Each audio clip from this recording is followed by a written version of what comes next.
డబ్బులు తీసుకొస్తాడో తెలియదు, ఎక్కడి నుంచి తీసుకొస్తాడో తెలియదు, కానీ పరిషత్తు జరిగే ప్రతి ప్లేస్లో కళావి పంచుతుందంటే అది ఆయన అదృష్టం కాదు, ఆంధ్రదేశంలో ఉన్న మాలాంటి కళాకారుల అదృష్టంగా మేము భావిస్తున్నాం. ఇలాంటి మంచి మంచి కార్యక్రమాలు ముందు ముందు ఎన్నో మరెన్నో జరిపి కళాకారుల హృదయాల్లో మీరు నిలవాలి, నటరాజు ఆశీస్సులు మీరు పొందాలని చెప్పి ఈ సందర్భంగా మరొకసారి ఆశిస్తూ, నాతో పాటు మరి ఎంతో 9 మంది నాతో పాటు 8 మంది తీసుకున్నారు ఇంకా అవార్డులు.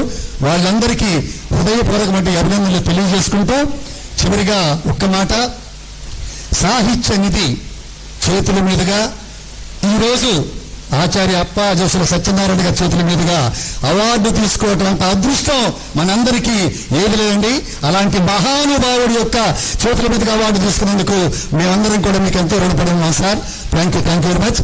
అలాగే ఈ పురస్కారం ఇవ్వడంలో మరి మాకు న్యాయం ఉందో లేదో తెలియదు, కానీ న్యాయమూర్తుల చేతుల మీదుగా ఈ అవార్డు మేము అందుకున్నాం కాబట్టి న్యాయబద్ధంగా ధర్మబద్ధంగా వాళ్ళు ఎన్నిక చేశారని చెప్పి మేము భావిస్తూ ఈ అవకాశాన్ని ఇచ్చినటువంటి పెద్దలందరికీ, వారికి సహకరిస్తున్నటువంటి మా మల్లికార్జునరావు గారు, తెర వెనుక నటుడు, ఆయన తెర ముందు ముగ్గురున్నారు, తెర వెనుక నటుడు మల్లికార్జునరావు గారు, వారికి సహకరిస్తున్నటువంటి మా బ్రేక్ ఇన్స్పెక్టర్ గారు, చాలా మంది మిత్రులు ఉన్నారు.